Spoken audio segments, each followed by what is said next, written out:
Real Madrid 4, Elche 1.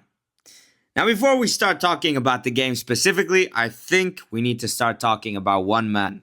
And that man is Fede Valverde, who gets another goal today, and in the most Kroos-esque way, right? It's not a finish you expect from him. You normally expect him to shoot it as hard as possible.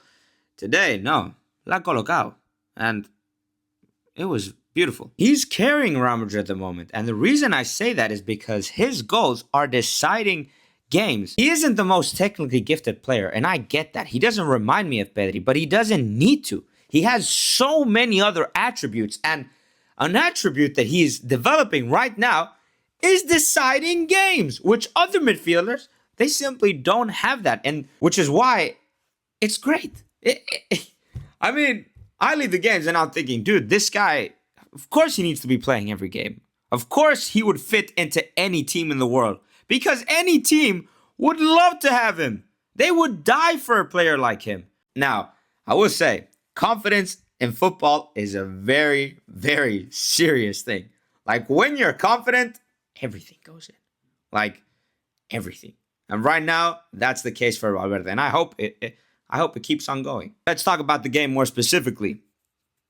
For 30 minutes, it was a nothing burger of a match, right? Madrid, we struggle against these low blocks. And I will keep on saying it. I think we have a better chance of winning the Champions League than we do La Liga.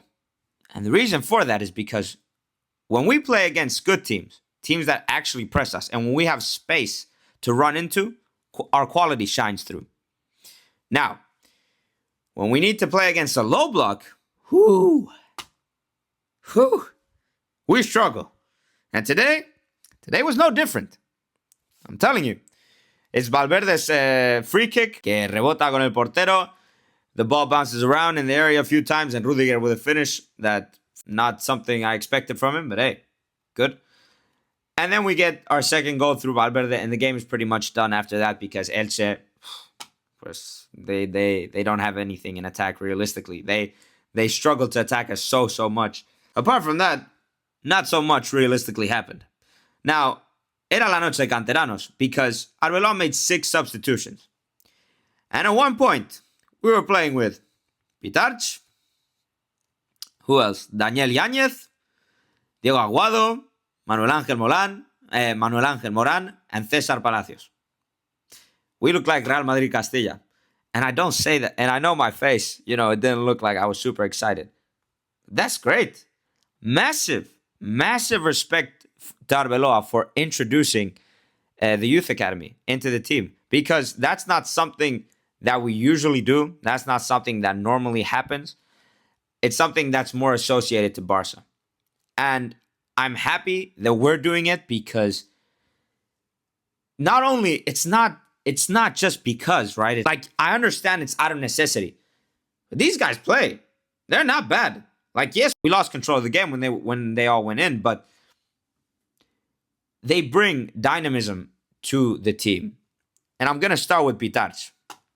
He is so vital to how Madrid want to play now. Like, in build-up, he goes to receive the ball. Always. And he is always involved in build-up. When the center backs get the ball, él se lateraliza. He goes to the byline and receives it to find the space. That's one thing. 2, he is always moving. And what I mean by always moving is he gives a pass. And after that pass, he doesn't stay put. He keeps on moving. Like, moving to ask for the ball again forward. And that is so important when we've been used to, or now recently, or this season, people give passes and they just stay put. It's impossible to try and break a low block or try to get forward as a team when you have players who do that. Then, when we're defending, he does something that is so key. And it's when someone receives the ball, he is so smart. He knows he needs to push them backwards. And push them backwards in the sense to give the team more, or us more time to retreat. And he does that relentlessly. It takes a lot of effort, I'm sure. And he looks like he doesn't get tired. And why is that important? Because he is always running. Always. And I see here on SofaScore, he has a 6.2. Why does he have a 6.2? Well, he plays risky passes, and I get it. He's still raw, and he gets a lot of misplaced passes. But that's fine with me.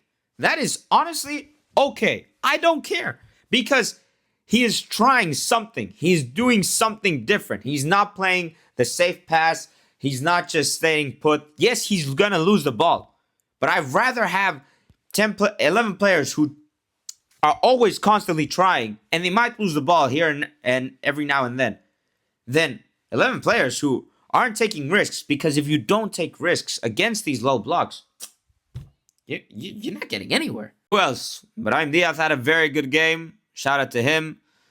Hoyson got a goal. Good. Vinicius was quiet today. Didn't have to do much. So, yeah. We're now 1 point away from Barca. Tomorrow they're playing in Sevilla. I don't think they're going to lose that game. So we're still going to be 4 points away from them. But hey, that's fine. Build on this, and we'll see what we do against Manchester City. Peace.